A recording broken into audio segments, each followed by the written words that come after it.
Unajua mama wengi wanakujanga katikati ya doa, wanatakanga wazingire mwanaume na wamwambie pande ile usipeleke chochote. Hawataki kusikia kuna mtoto anasaidiwa. Hawataki kusikia chochote, lakini huyu she also an also golden hearted woman. Alikuwa anafuata sana. Watoto wanasoma vizuri ndio. Kuna mtoto alikuwa anafuata sana. She was following up so much. Alikuwa ananiambia singelipenda hata siku moja huyo mama akasirike ama aliye machozi juu yangu kwa sababu watoto wake wameteseka. So kama okay sawa, I will do that. Sasa ni muangalia saa ile tulikuwa tunamsindikiza mama watoto. Kaona vile ako na uchungu mwingi na huzuni mwingi na kuwa peke yake. Kaona kwa vile niko na kuwa amenifanya madhara hata siku moja huku. Tulikuwa tu pamoja. Sasa nikaona tuendeleze. Tujenge mji wetu. Watoto washikane, sisi tushikane, boma yetu ikuwe moja. I'm ready to apologize even now. Mom, I'm sorry. I'm very sorry. Please forgive me. Umenisamehe? Kabisa.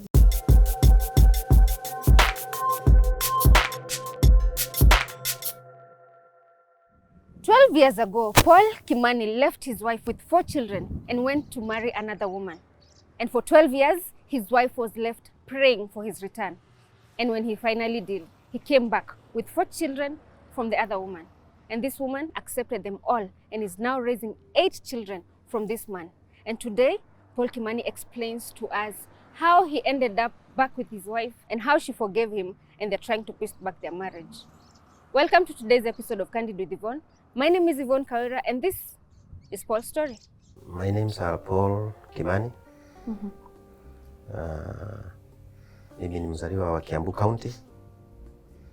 Kutoka pande za Kithunguri. Huko karibu na Limuru. And this is my wife here. We got married several years ago. Do you remember how many? So many years. Almost 35 years ago. Okay. Where did you meet her? Tulijuana tu utotoni. Yani hapo at our teenage time. And we got married. Mungu akatubariki na kijana wa kwanza. Nakuja. Na kijana mwingine wa pili na msichana wa tatu. Rather, I'm saying we have 2 boys and 2 girls with her. Ambao sasa ni watu wazima. Vijana ni watu wazima, wameoa, wako na watoto, tuko na wajukuu. Wasichana, msichana wa kwanza ameoleka, kuna katoto. And we thank God for that. Mwingine ndiye huyu amemaliza shule tu juzi and we also thank God for her. Yeah, that's it. Okay.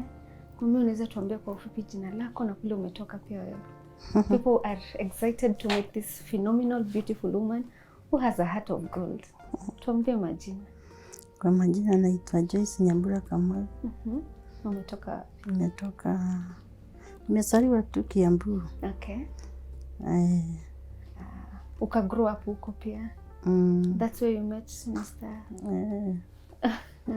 Tell us about nini uliona kwa Mr. Paul ikakupendeza ukasema this is the man I want to be married to? Ni kutoka tu utinijeni wetu. Okay.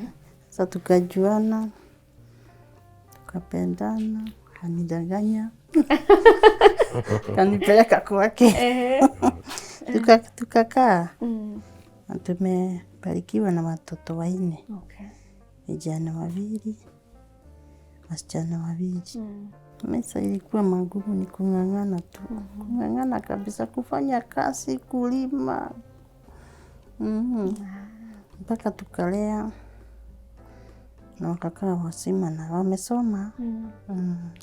The marriage was good. It was fine.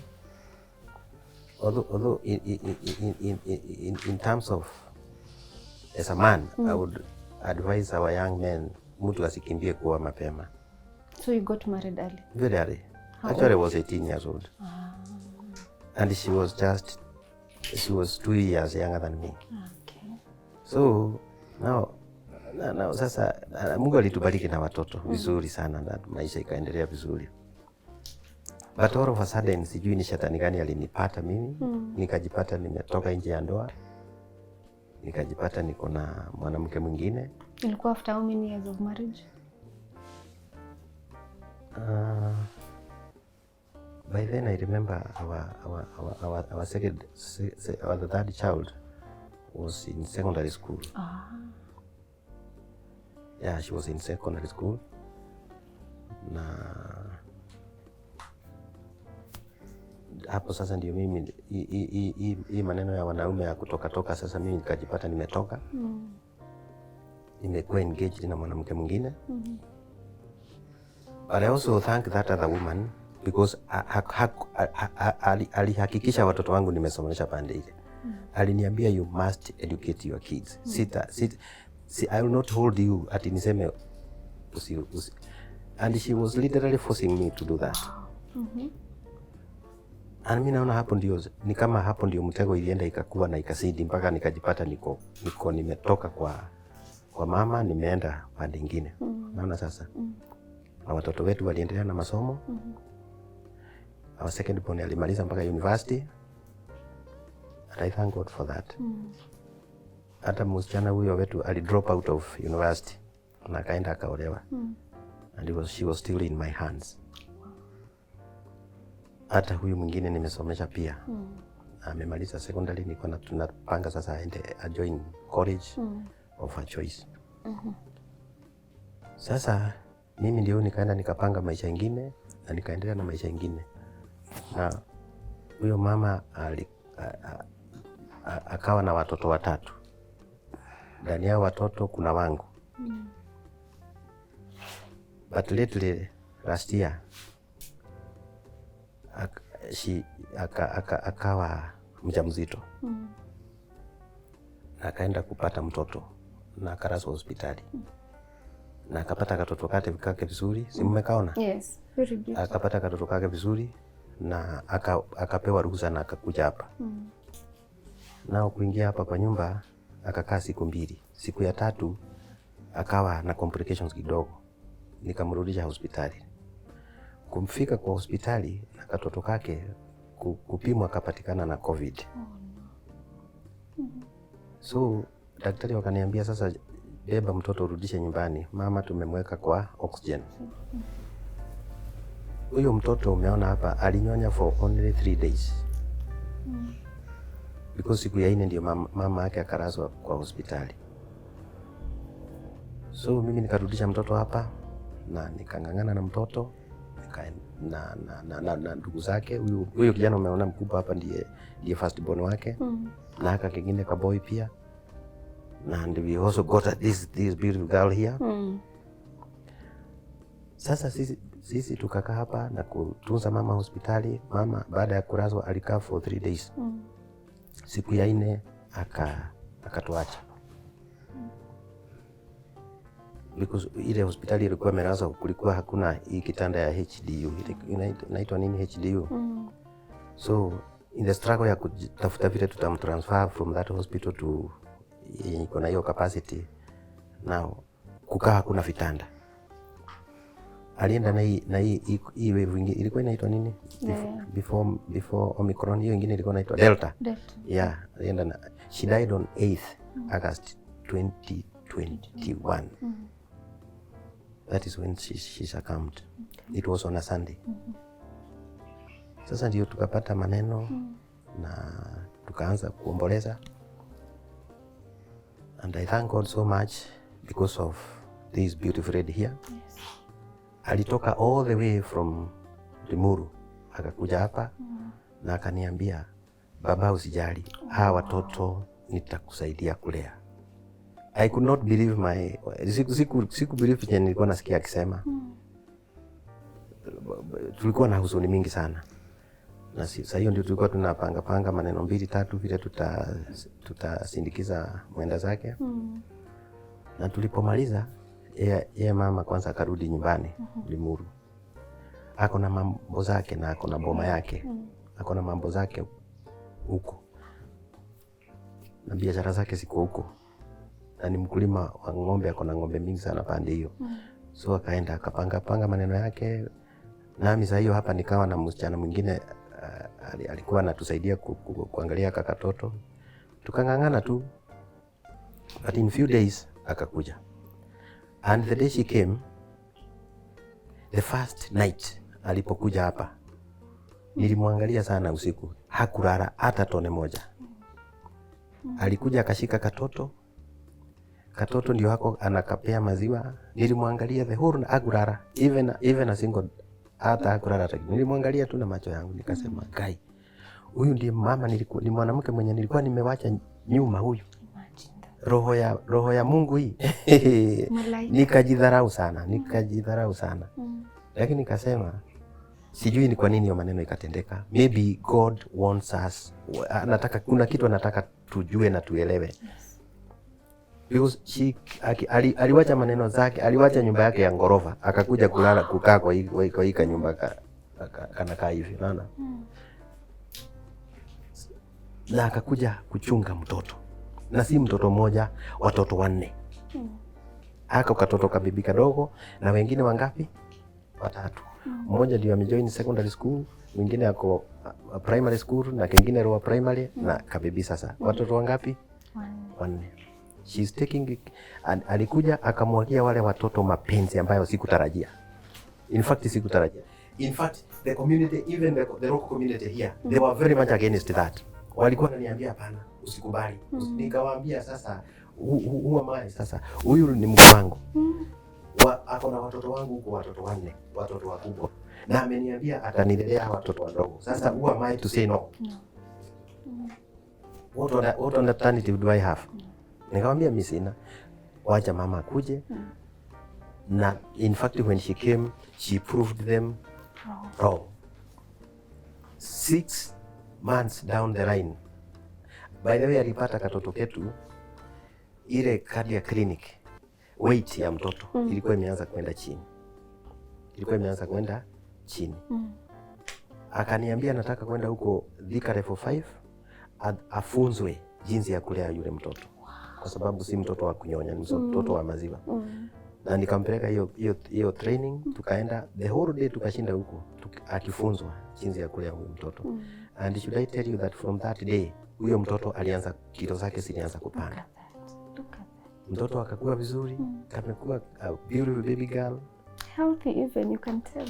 And I'm so grateful to God for giving me such a wonderful woman, such a wonderful wife.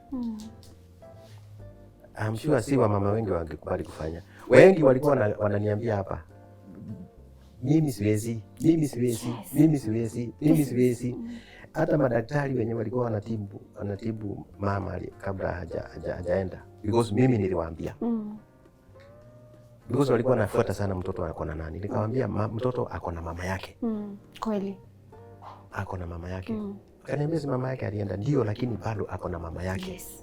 She has a second mother who is mothering her, who is nursing her. Na they could not believe. In fact, hata walikuwa wamepanga watakuja kama delegation ya madaktari hapa. Wakakanzu hiyo kitu waliposikia ako na mama yake. Ako na mama yake. So, mimi nikasema I will not go their direction.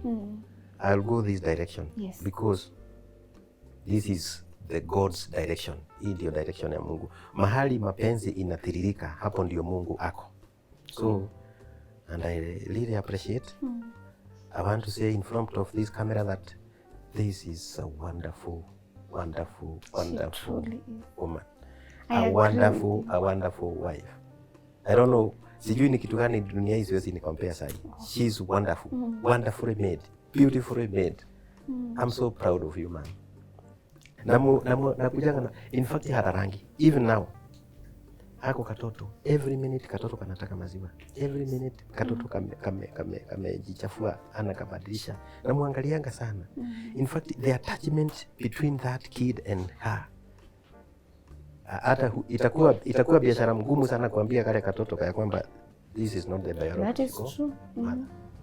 Hata hawa wengine, hata hawa vijana wakubwa hao unaona. Hata mimi hawanipendi, wanampenda kuliko venye wananipenda mimi. In fact nakutanga hapo wana mhag. Sasa hata nashindwa. Now she has graduated from being a mother of 4 to a mother of 8. 8 babies. A wonderful woman. Mama kama huyo ulimwona wapi? Sasa ni muangalia saa ile tulikuwa tunamsindikiza mama watoto. Kaona vile ako na uchungu mwingi na huzuni mwingi na kuwa peke yake. Kaona kwa vile niko na kuwa amenifanya madhara hata siku moja huku. Tulikuwa tu pamoja. Sasa nikaona tuendeleze. Tujenge mji wetu. Watoto washikane, sisi tushikane, boma yetu ikuwe moja.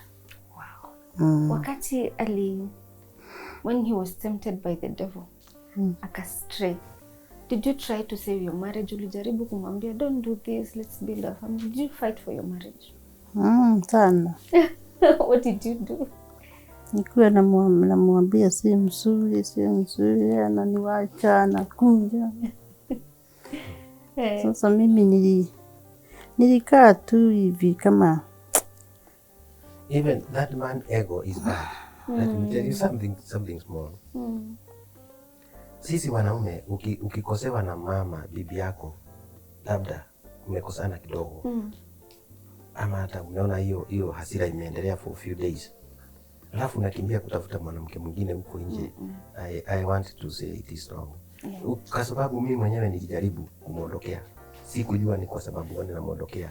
Lakini kumbe kule mbele Mungu ameningoja na fimbo. Ananigonga kichwa, ananirudisha wapi? Hapa. To the source. Ananiambia huyu ndiye nilikuchagulia. So utapata ya kwamba hiyo maneno mengine yote nilikuwa nikitafuta ni yabu. Lakini iko na maana sana, inatufunza kitu ya maana sana. Kadri katikati ya mapenzi ya kutoka kwa Mungu. Wakati mama namuona anapenda watoto wenye haja saa, kati ndani hapo mimi naona mapenzi kabisa. Yeah.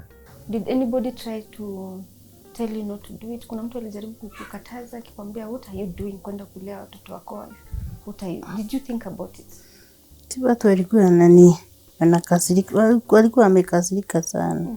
Aniambia usiache kazi yako. Usiache watoto wako huku nyumbani, ukuje wachana na yeye. Hata kama anataka kuoa wewe wengine, wachana na wewe. Lakini wanashangaa pia. Hebu tuambie, wakati mzee aliondoka, alikuwa na relationship na watoto wale 4 ambao alikuachia.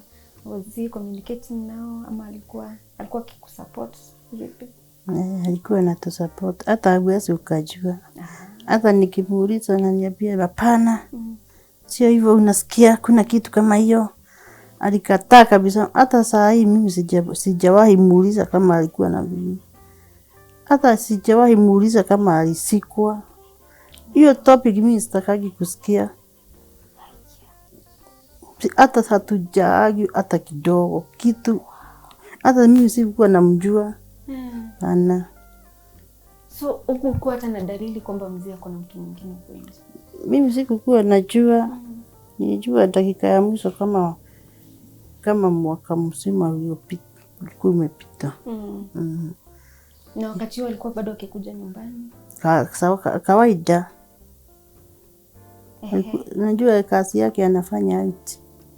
Sasa akienda ananiambia ameenda kazi. Akitoka kwa kazi ameingia nyumbani.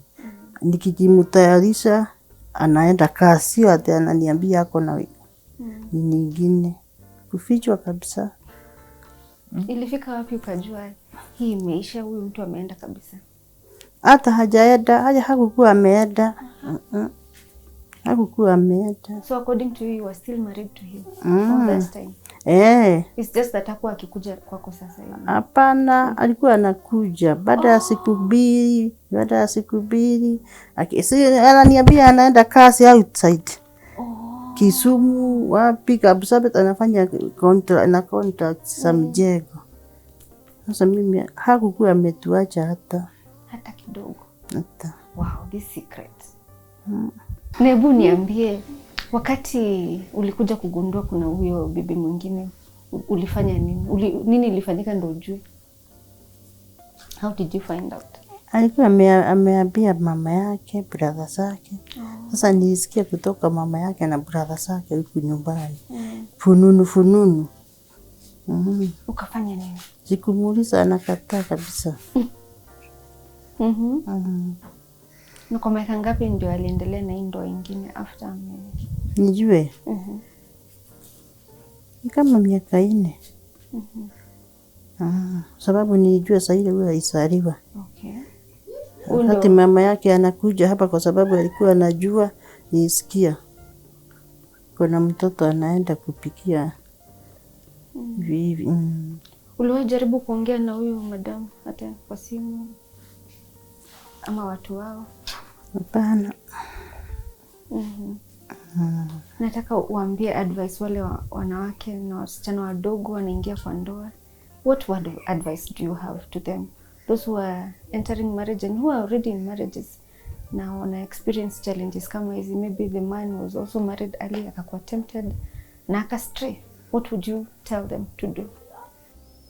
Na familia washike ndoa zao vizuri. Wajenge nyumba zao, walele watoto wao. Wajijiumise na magonjwa kama presha, sukari. Mimi nilikuwa najikipu bise na kasagu. Nimesikia nafuga. Naendelea. Hata haweza kujua. Mimi hata nilikuwa mnono. Watoto wangu wako na pesa, wananipea chochote. Yeye anakuja na chochote, nikimwambia nitumie pesa ananitumia. Mimi sikuwa na shida na yeye. Lakini nilikuwa namwambia si mzuri. Tena nilikuwa naomba sana. That is good. I was about to ask you about the secret behind this grace. Kwa sababu kuna grace yenye mwanadamu haizi elewa. So there must be a secret. So tell us what? Secret ni kuomba tu. Sababu huwezi ukapigana na mwili. Nikikuja tupigane na mwili, hakuna kitu tumefanya. Nimejiestablish vibaya. Kwa vile mimi nikisimama na church na Mungu na kazi yenye nilikuwa nafanya kwa kanisa. Sasa niwe kielelezo ya watu.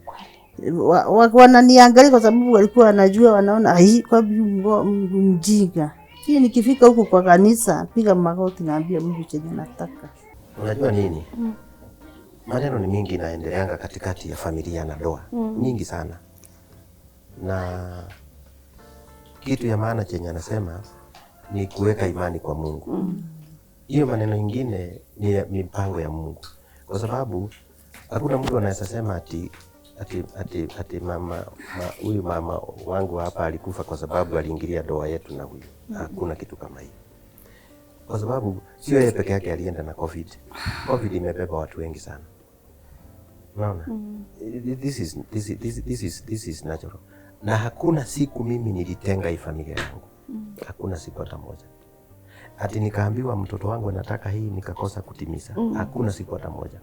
And I also thank Kesia, alikuwa anaitwa Kesia. Because hakuna siku, unajua mama wengi wanakujanga katikati ya ndoa, wanatakanga wazingire mwanaume na wamwambie pande ile usipeleke chochote. Hawataki kusikia kuna mtoto anasaidiwa. Hawataki kusikia chochote, lakini huyu she also an also golden hearted woman. Alikuwa anafuata sana. Watoto wanasoma vizuri ndio. Kuna mtoto alikuwa anafuata sana. She was following up so much. Alikuwa ananiambia singelipenda hata siku moja huyo mama akasirike ama aliye machozi juu yangu kwa sababu watoto wake wameteseka. So kama okay sawa, I will do that. So matendo yote mema na mazuri yanatendekanga kwa sababu ya Mungu. Na ikiwa na sababu. Ikiwa na sababu. Whatever the reason, whatever the outcome, yote inakuja kutukuza jina la Mungu. Yes. Kwa sababu hata nikiwa mtukutu, kama Saulo alikuwa mtukutu, alikuwa mmoja wenye kuchapa kanisa, lakini alikifika mahali moja akawekwa chini na Mungu. Kweli. Na alipoamuka alianza kutukuza Mungu. Kwa hivyo ile mambo mabaya alikuwa akitenda, alipinduka na akaanza kutenda mambo mazuri. Similarly in our case, kama mimi naweza kuwa nilikuwa chini na Mungu ameniweka chini, ameniangusha, ameniambia amuka. Sasa tenda maneno mazuri, kifuata hii barabara. And that is for the glory of God. It's true. Hebu niambie, kwa wakati saizi vile your wife has come back kukusaidia kulea watoto wako. uko na maneno gani ya kumwambia? Saizi vile amekiti hapa, you can turn to her umwambie. Mimi namwambia, what do you think about her? I'm now seeing her as a even akiwa mrembo kuliko vile alikuwa teenage girl. Kwa sababu urembo sio uso peke yake. Urembo ni mpaka uko ndani ya roho. Namuona akiwa mrembo zaidi. Namuona akiwa mama mwenye kutuombea sana na mwenye kutupenda na kupenda watoto. Sana the element ya kuunganisha watoto wote, watoto wetu wote, watoto wanane. I really like that and I really admire her efforts. And I'm so grateful. Okay. Yes. Kuna specific characteristics zenye ambazo uliona kwa mzee ukasema this man is a man I would want to also continue raising all these children that amepata, na tuendelee na maisha mpaka pale Mungu atasema haya imetosha. So ni nini ilisifanya urudi tena? Niona tu nikuje tusaidiane tulee watoto. Tarea tu watoto muda mfupi wa kule. Waende sawa. Na naombea wote Mungu asaidie wafanikiwe wote. Hata wananiambianga hapa, mama, tukienda tukimaliza shule tukataka kununulia kigari mwingine. Hata sasa wakati wa Valentine walikuwa wanasema vijana wawili, tutastua mama na nini.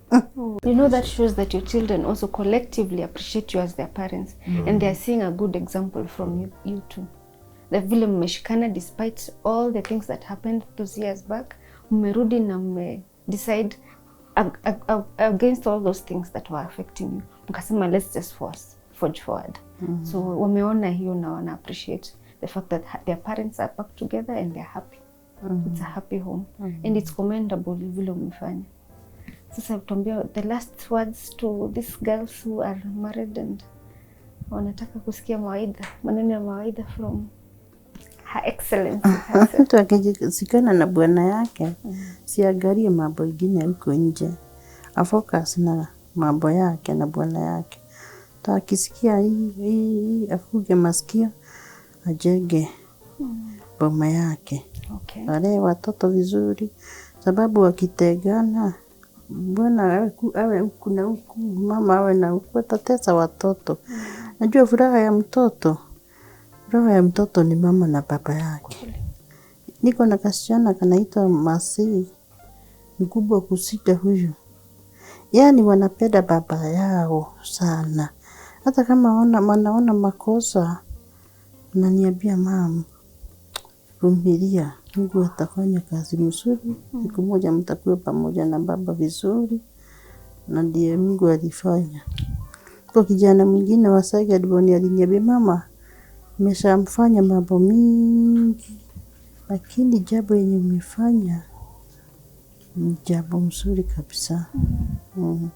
Kutotega baba yetu. Wanapenda baba yao. Sasa ninaona upendo wa watoto na baba yao. Tena mimi baba yao hakuwa amenifanyia vibaya. Ukaonelea ni vizuri. Hiyo maroho ya kujipiga kifua sio mzuri. Inaharibu maboma mingi. Imeharibu maboma mingi. Mtu asikilie boma yake, aijenge kulingana na neno la Mungu. Kama ni Mungu amemshikanisha na amempea watoto, si hiyo ni kazi ya Mungu. Mungu atakuwa tu mbele, si yesi kasema nyuma yetu, mbele yetu. Tunamfuata akifanya hivi, akitaka kufanya hivi, akitaka mkaa hivi. Uko na maneno gani matamu ya kuambia mume wako hapa? About how he has been in your life? Now that she called you a beautiful girl, what do you think of him? Nesa sema tu. Bwana yako ni mzuri. Ni mzuri sana. Thank you. Please muangaliane, muambiane hizi maneno. Thank you. Hata kama ulikuwa umenikosea kabisa, mimi nikusamehe. Thank you. Na nitafanya yoyote ambayo unataka tufanye, tujenge nyumba zetu, tusomeshe watoto, tuwalee mpaka kwenye Mungu atatufikisha. Thank you. Thank you. Na mimi nasema tu the same. Mimi sitaki kusema nilifanya makosa. Mimi sikufanya makosa. Hakuna makosa nilifanya. Ni kuteleza na unajua kuteleza sio kuanguka.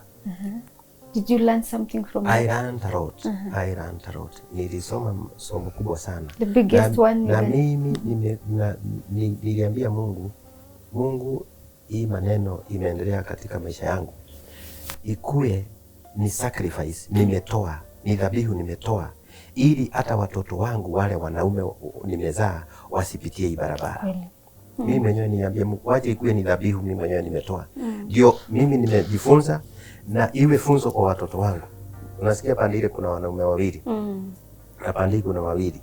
Wanaume wangapi? 4. Wasifuate hiyo barabara. Niwe nimewalipia hiyo dhabihu. Wasipite hiyo barabara. Hiyo barabara. Ukiwa mwanaume ushikane na mke wako, tafadhali, na wewe mwanamke ushaolewa, tafuta bwana yako. Ushike mkono. Usimwachilie hata sekunde moja. Ushike sawa kabisa, usimwachilie. Tuseme sasa umeoleka hapa. Labda ni kwangu umeoleka hapa. Na lazima ujipe shughuli kuandamana na huyu mume wako. Usimpe nafasi. Even one single second usimpe nafasi. Because sasa hiyo mumewana, kuna maboya hasiko nje zinamtafuta. Watu wengi wako nje wanamtafuta.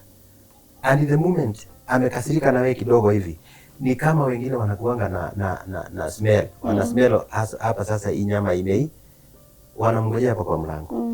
So don't give that opportunity even a single minute. Na mimi naambia mwanaume, hata ukikosewa na bwana na bibi, tafadhali usipendezwe na hiyo maua iko nje. Wachana naye.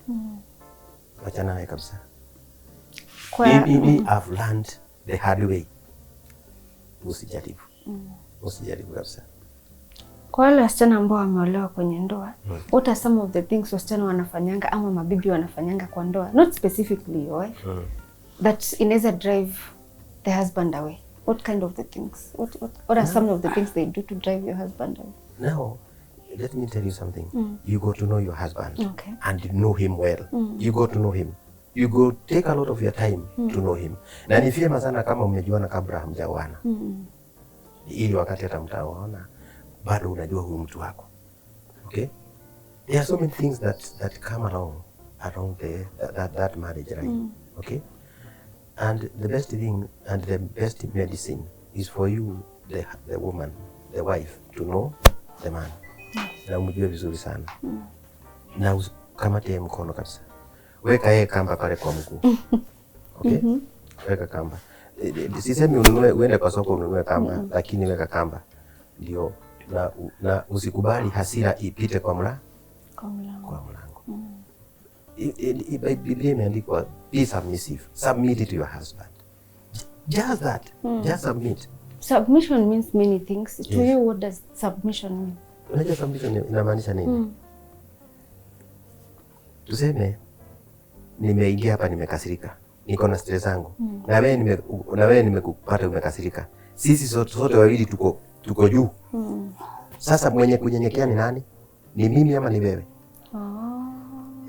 Lazima wewe, hata kama wewe ndio wewe mwanamke ndio uko supposed kunyenyekea kidogo. Pembeleza hii simba. Ambia simba sorry. Hata kama hujakosea unamwambia sorry my dear, sorry. I'm telling you, ata relax. And after 3 days utakuja umwalisa sasa ile siku ulikuwa umekasirika kwa nini? Sasa hiyo atajipata alikuwa amekasirika zero. Hata kuta ile sorry ulisema yeye ndiye ilikuwa inabidi yeye aseme sorry. Okay? But akipandisha kichwa na upandishe kichwa. Mom, when kuna makasiriko kwa nyumba, bibi na bwana wamekosana, what would you do? What is a wife supposed to do from your perspective? Mimi siyasema ati makasiriko. Sababu mimi najua kujicontrol. Okay, so when hata kama naona na makasiriko, mimi nafanya kazi yangu na muongelesea hata vile tu tunaongea mbeleni, hiyo inaisha. Hata hiyo ndio imefanya asikuwe ametoroka nyumbani. Sababu akigojea mimi tutukanane na yeye huku, hapana, sio mimi. Mimi nakuja hata kama mimi najua hiyo maneno yote, hata nilijua kabla hajui. Nilijua na nikanyamaza, nikaendelea tu na kasaga. Wow. So mtu anafaa usipayuke sasa. Usimuingilie. Omba kwa siri na uendelee na mambo yako. Provided dida kuhura, provided hajakupiga, hajakugombanisha, usifanye yeye akugombanishe. Hapana. Usifanye akugombanishe. Wow. Maneno ya wisdom. But from a man's perspective, if you suspect that your husband is slipping away from you, or rather ana step aside kidogo, don't allow. What do you do? Go for him. Hata ukimpata ameingia madhare huko chochoroni, fuata yeye mpaka huko. Hautatumia kifua, utatumia ulimi tamu. Umrudisha wapi? Nyumbani. Right? Do you wish your wife did that? Huyu hata nilikuwa namwambia nikujie kwenye niko huyu. Nilikuwa namwambia nikujie kwenye niko, kuja tukae, kuja. Huyu nilikuwa namwambia kuja. Huyu nilikuwa namwambia tafadhali kuja. Uone kama angeleta vita huko, huyu mwanamke hataki vita. Sio vita. Mimi nilikuwa namwambia kuja, nilikuwa najua mwenzake vile yako. Hata yeye pia ako roho ya kunyenyekea. And I knew her, yeye pia ako kunyenyekea. Nilikuwa namwambia tafadhali kuja. Tafadhali kuja. Nyinyi wote wawili ni wangu, tafadhali kuja. I will handle you. I will make sure that both of you mko na peace. Nilikuwa tayari kusimama hapo katika hiyo nafasi, lakini akakataa. So if you find your man ameenda amefungiwa kwa nyumba huko Makongeni, na labda amekupea nafasi, umejua, enda mpaka huko. Usiende na kisu, usiende kuumiza mtu, na usiende na hasira. Enda tu. Ukikuta mwenzako, oh, how are you beautiful lady? Oh, how is my man? How is our man? Mwambie nilikuja tu salamu na umeenda. Na uende tu. I'm telling you, huyo bwana atakufuata mpaka mahali utaenda. Because atajua, identify that. So I have a strong woman. Lakini ukikuja na vita na visu, utajipata ndio hata umeenda jela for nothing. From what I get, she's a peace-loving woman. So yes. There's no preparing for eventuality that, might happen. You know your other wife. Yes. But hajui what to expect. Yes. And here you are telling her, kuja. Yes. As, mtu tu vile yuko na ni mtu mpenda amani, it's very unlikely that ataenda kwanza kuchase. So please tell us why you decided against going. Kwenda kumwangalia kule. Nilikuwa nimemwambia tafadhali kuja. Ndio nikuja ndio nini. Tese kuja. So sasa sio yetu tunaambia. Sasa mimi I'm giving you a free advice. Okay. Now, practically free advice. If you go to your man na mko naye nyumbani na ujue kuna mahali ana sneak and get an opportunity, first of all, don't let him go there. Splash your house with love. Ongeza kachumbari. Okay? Ukipata nafasi ya kwenda pale, usiende na kisu. Enda kwa unyenyekevu. Kwanza enda na hiyo barabara mama amekwambia ya kuomba. Number 2, enda na mapenzi. Umependa bwana yako, umempenda kabisa. Number 3, usiende na kisu. Hata kama ni huyu ukutane naye, mwambie, oh, you are beautiful. Kwa hivyo sasa hii urembo yako iko sawa. Tafadhali enda mwambie mzee akuwe anakuja. Huyo bwana akipata hiyo habari, ile barabara atakata.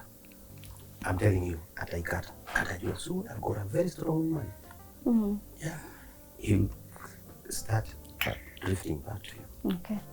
Did you ever apologize to your wife for straying and breaking her heart after she trusted you with her heart, her children, her life? When you get married to somebody, you live your life. Unaacha kukua kasichana. Unaacha kukua mtoto wa wazazi wako. You know how they say in the Bible, you leave your mother and father, then unajiunganisha na ule mtu. So anakutrust mpaka anachukua jina lako. Like anakutrust with all her life. And then you allow the devil to tempt you and do what you did. Did you ever apologize to her? I'm ready to apologize even now. Mom, I'm sorry. I'm very sorry. Please forgive me. Umenisamehe?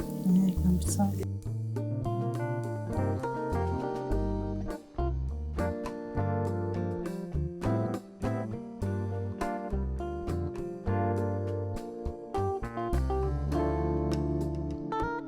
So Wow.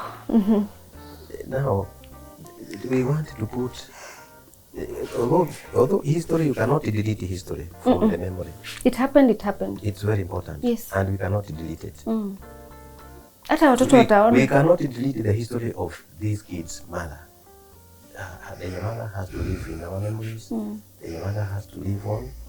Hata tunaambianga hawa vijana, mjue nini ndio mmebeba jina ya mama yenu. Huyu mama anawashikilia na anawalea, ndio mkue wakubwa muhifadhi ile jina ya mama. So that history has to be there. But also then, ile maneno ya labda iliumiza roho yangu, labda ikaumiza roho yake, yote tunataka kuweka katika kaburi la sahau. Kweli. So kuna message gani nyinyi kama wazazi ambayo mko nayo kwa watoto wenu? Wanaweza kuwa wakiwaangalia, wanaona vile mmerudi, mmejenga nyumba yenu vizuri. What message do you have for them? All the 8 children. Ile siku wataka waone hii video, unataka wajue nini about the 2 of you? We'll start with mom. Mnaomba Mungu wakuwe awasaidie, wakuwe na mabomo mazuri, maisha mazuri. Wale wanasoma wasome vizuri, waelimike, future yao ikuwe nzuri. Okay. Na dad, kuna message gani kwa mtu? Mimi message yangu ni hii moja. Pale mwanzo nimetaja kwamba maisha yangu yamekuwa vile yalivyo, na nikasema imekuwa ni kama dhabihu. Nilitoa ili watoto wangu wao wanaume 4 maisha yao wasiwahi tamani hata dakika moja kuishi maisha ya kuwa na wake wawili. Wacha niseme hivyo kweli. Mimi nitawafuata kabisa, nihakikishe kijana anaishi na bibi yake vizuri. Akikasirika, hata nawaambianga waleo, ukikasirika kidogo hivi na bibi yako na uone hamuelewani, na uone labda hutaambia mama yako, tafadhali I'm closer to you, kuja uniu. Kama wewe mwanaume, hata usikimbie kuambia mama yako I'm the man, come to me. Niulize baba, bibi yangu hatupelekani vizuri. I will come in very fast. Nihakikisha kwamba hii shida haitafika level nyingine. Tuikomeshe mapema sana hiyo shida. Ndio waishi. Singelipenda kuona maisha kama yenye nimeishi mimi, watoto wangu wakiishi. Hata singelipenda kuona hata vijana majirani, hata singelipenda kuona mtu akiishi maisha kama hayo. Mimi maombi yangu ni mtu aishi maisha yake vizuri. Chagua vizuri, wakati unachagua msichana, chagua vizuri. Na yeye msichana, chagua vizuri. Ndio kumkishikana hivi hakuna cha kurudi nyuma. So kwa yule mtu akwa kule nje na ana struggle na hizi challenges za ndoa, na angependa maybe kusikia mawaidha yako ama ya mom or both of you. We are ready. We are ready to offer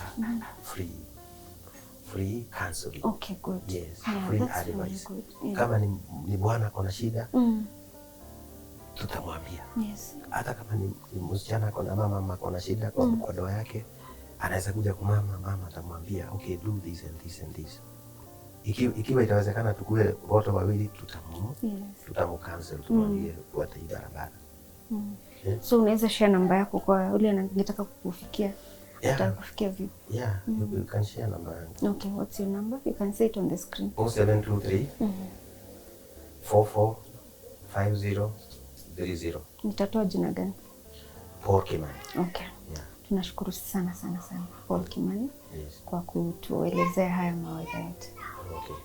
Thank you so much. All right. Thank you so much kwa kutukaribisha kwa nyumba yako na kushare story yako na lessons, very important lessons ambazo mmetuonyesha leo. Na tuna hope hii story ita inspire watu wengi kule nje ambao wana experience challenges kwa marriages zao, ama wale wanataka kuingia kwenye marriages. Na challenges zipo, hata before you join you expect it's not a smooth journey. Kuna ups and downs. Na kusikia story yenu, kusikia vile mlihandle challenges zenu na mawaidha yenu, watu wana learn how to not step this way, how to go, which direction to go as a husband, what not to do, as a wife, what not to do, and exactly what to do as a prayerful wife also.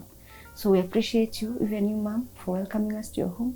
Na kwa yale mambo yote umefungua roho yako katuambia, tunakuombea maisha marefu mkiwa na mume wako, with all the children that you have and the grandchildren, that God gives you long life to see even the grandchildren of your grandchildren. And then God gives you good health. Muendelee kuwalea na njia ambayo inafaa. Na tunashukuru sana sana sana sana. Words cannot explain. And you have a heart of gold. I will never forget that.